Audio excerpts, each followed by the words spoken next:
discusión a la que se ha referido antes José Ramón.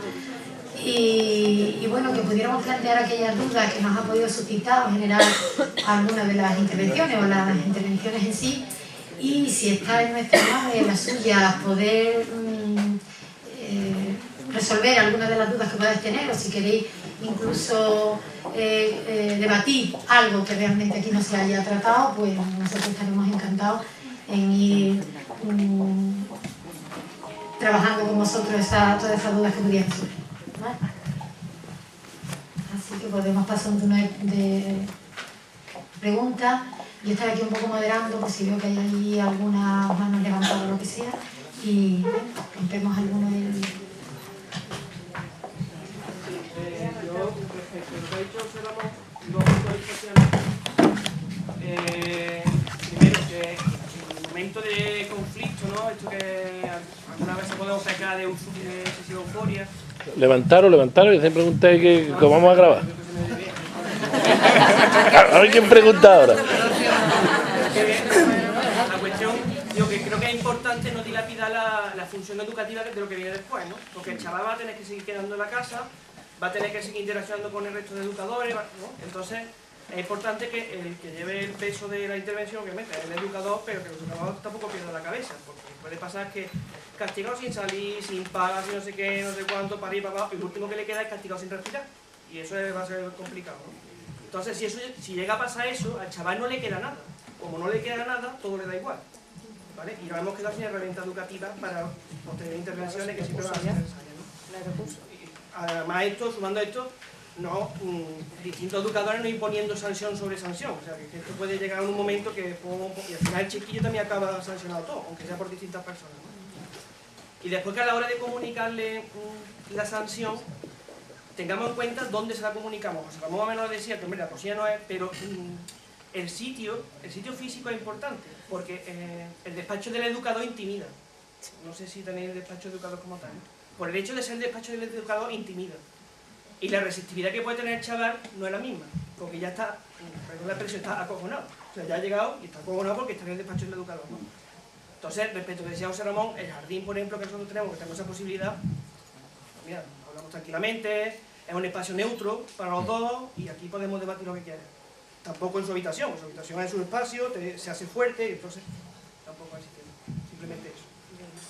Yo agradezco por contestar otra vez, es que el trabajo social de la Fundación Proyecto Bocayo en Córdoba, y es verdad, un par de cuestiones esas que se me habían pasado. Entonces interviene fundamental el trabajo donde se le dice al chico. Yo sí digo que respecto a esas medidas que se le ha puesto al niño y han sido irreales, han sido desproporcionadas, el educador, nosotros luego, cuando lo hemos revisado en la reunión de seguimiento, si el equipo ha visto que es desproporcionado, ese educador debe comunicarle al niño que se ha equivocado. Debe de decirle, oye, que te castigué a todo y me colé. Y no es malo. No es malo que el niño vea que nos equivocamos y que reconocemos los errores. Nosotros le queremos inculcar eso a los niños.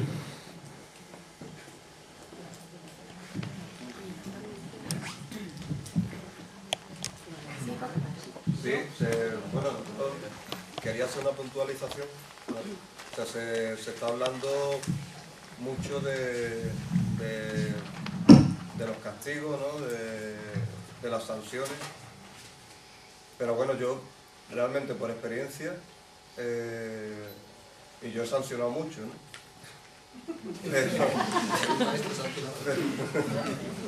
Pero por experiencia da mejores resultados porque, entre otras cosas, motiva mucho más lo que son los refuerzos positivos.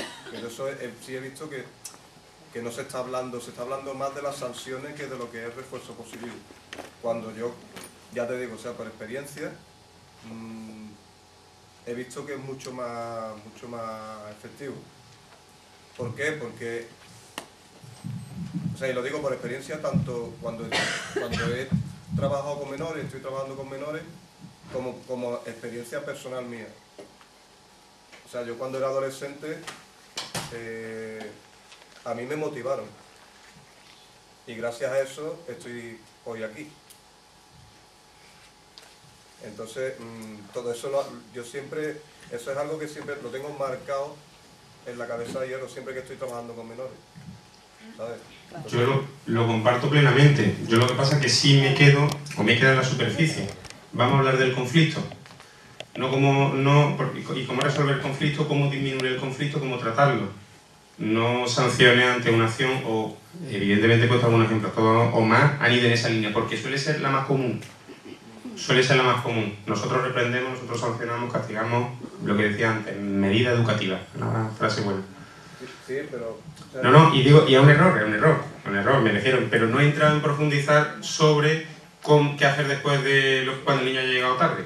claro, Yo lo que me quedo es cuando estoy hablando con él. pero algo muy acertado que te he escuchado ha sido cuando has hablado de profundizar por qué, o sea, la razón de que ese menor, ese chaval, ese niño, como quiera llamar, pues tiene esa persona, al fin y al cabo, tiene esa conducta, está teniendo esa conducta. Y ahí está el quid de la cuestión, o sea, buscar el origen de por qué tiene esa conducta. Siempre que una persona tiene una conducta disruptiva, que tiene una conducta que no es lo común, ¿vale? Ahí siempre hay un origen, eso está clarísimo. Si partimos de ahí, lo inteligente es buscar el origen de eso para poder ponerle solución al conflicto. Siempre, claro, pero por eso te estoy hablando de que, bueno, de que siempre hay que llevar todo a un plano positivo por parte del educador, ¿sabes? Es lo que yo no veía, que yo veía que se hablaba mucho de, bueno, a ver cómo se resuelve esto, pero siempre con tendencia a sanciones, etcétera, ¿sabes? O bueno, a cómo nos enfrentamos al conflicto, ¿no? Pero se tiende mucho a cómo te enfrentas al conflicto como confrontación. Es No que como... la palabra conflicto va más en la línea de confrontar que de acercar. Sí, lo que sí tenemos es que para resolverlo acercarnos. Sí, pero que hay que tener en cuenta una cosa, que los conflictos son necesarios para que se encuentren soluciones a los problemas. Sí. Los problemas se solucionan a través de conflictos. Por supuesto. Entonces tampoco... Yo pienso que yo creo que estamos en la misma línea. Y te vuelvo a repetir, yo es que no he entrado, comparto lo que estás diciendo plenamente, pero es que no he entrado en valorar o en hablar de cómo resolverlo, sino de cómo enfrentarnos en ese momento y algunas pautas que pueden ayudarnos a cómo enfrentarnos en ese momento. Yo sí decía antes que el niño se tiene que enterar de que lo queremos, de que lo cuidamos, de lo que hacemos. Muchos niños se van a sentir sorprendidos si nos acercamos a lo que tú dices. ¿Qué te pasa? Es que no es normal que tú me hables a mí así. Tú a mí me hablas bien siempre, tú me respetas. Yo contigo me lo paso bien. Hoy es que me has insultado. Bueno, hay casos también en los que la solución está en el alejamiento, en el alejamiento afectivo, me refiero. O sea, en ser objetivo. Pues yo me he tropezado con un caso en lo que eso ocurre. Sí. Está buscando, no siempre está buscando afecto. O sea, lo que está buscando es objetividad con un problema que entiende. Pero si es que puede servir todo. O sea, yo nada de lo que hay aquí, si lo hiciera al 100% y al pie de la letra, te solucionaría el trabajo en la casa. Claro. Imposible. Porque además yo tengo una experiencia que a mí me enriquece otra experiencia. Y yo lo que he sacado de compañeros, de experiencias en centro, experiencias con niños, muchos niños que me han enseñado, alguna charla de este tipo, pero sobre todo sale de eso, de reflexionar y decir, oye, es que a mí esto me ha funcionado, porque a lo mejor casos que tú hayas tenido, yo no lo he tenido, y es una experiencia que el día que a mí me pase, podré ponerla en funcionamiento. De eso se trataba.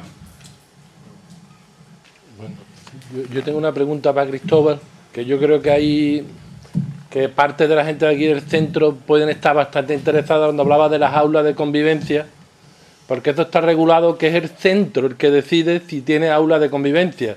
Y cuando hay expulsiones en los centros, los niños se encuentran en los centros, están por la mañana allí, y aunque hay que hacer una intervención educativa con ellos, hasta qué punto, si no están en el centro educativo, si no están en ese contacto con el centro, hay una diferencia grande entre los centros que tienen aula de convivencia y en los que no lo tienen.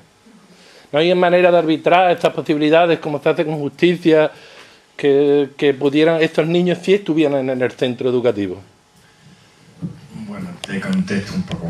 El aula de convivencia en el decreto es una cosa optativa de los centros. O sea que no es obligatorio, hay centros que la tienen, centros que no. Pero independientemente de que tuviera, se entiende como una aula alternativa a la expulsión, Pero independientemente que haya no